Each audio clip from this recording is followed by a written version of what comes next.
الله أكبر الله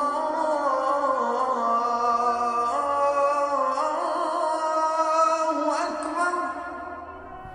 أعوذ بالله السميع العليم من الشيطان الرجيم. بسم الله الرحمن الرحيم. Salam alaikum wa rahmatullahi wa barakatuh. Parmi les choses auxquelles il faut résister et que l'on trouve dans toutes les sociétés du monde, parmi ce à quoi nous devons refuser de céder, c'est la pauvreté. La pauvreté, il faut y résister, il faut combattre la pauvreté et il faut lancer, dirions-nous, un djihad, un travail de réforme, de résistance et de réforme de la pauvreté, parce que ceci est essentiel. Dès le début de la révélation, Dieu, quand il appelle les croyants, il va leur dire deux choses et leur montrer deux choses, et en particulier au prophète, un nouveau regard sur la terre, qui était à ce jour invisible, c'est-à-dire voir les signes, etc. Mais également une autre façon de considérer la société et de regarder dans la société ceux qui sont invisibles, les pauvres. Quand vous avez la distinction du croyant, c'est ceux qui vont voir les pauvres, ceux qui, avec l'œil du cœur, vont voir la dignité du pauvre, quand avec l'œil du calcul, les riches ne verront et ne considéreront pas les pauvres. On ne les voit pas, ils ne servent à rien. Et le Coran dit «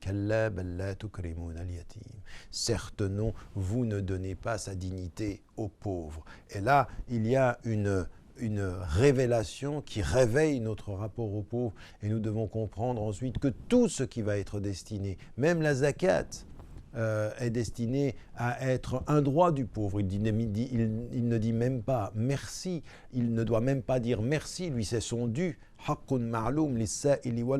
C'est un droit reconnu pour celui qui est pauvre et pour le nécessiteux.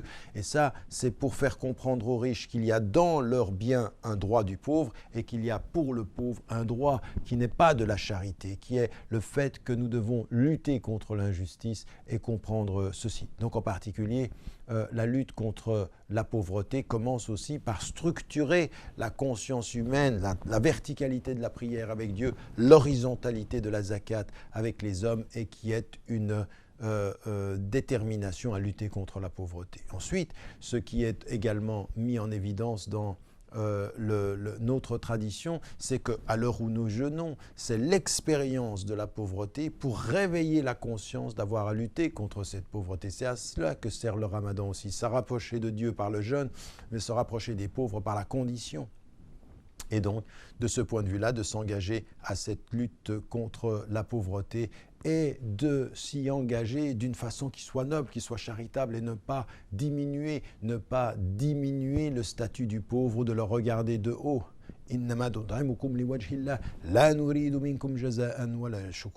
Nous vous donnons à manger, nous vous nourrissons pour l'amour de Dieu, et nous n'attendons de vous ni récompense ni remerciement. Donc en l'occurrence, il y a une dimension de noblesse, nous le faisons pour Dieu, mais la pauvreté qui est partout présente demande à ce que des êtres, des femmes et des hommes comprennent qu'ils doivent résister à la pauvreté. Où que vous soyez dans n'importe quel pays du monde, tout acte qui est fait pour lutter contre la pauvreté est un acte de noblesse, est un acte de foi, est un acte de rapprochement. Que Dieu nous aide. N'oubliez pas de dire à ceux que vous aimez que vous les aimez, car la vie est fragile. Wassalamu alaikum wa rahmatullahi wa barakatuh.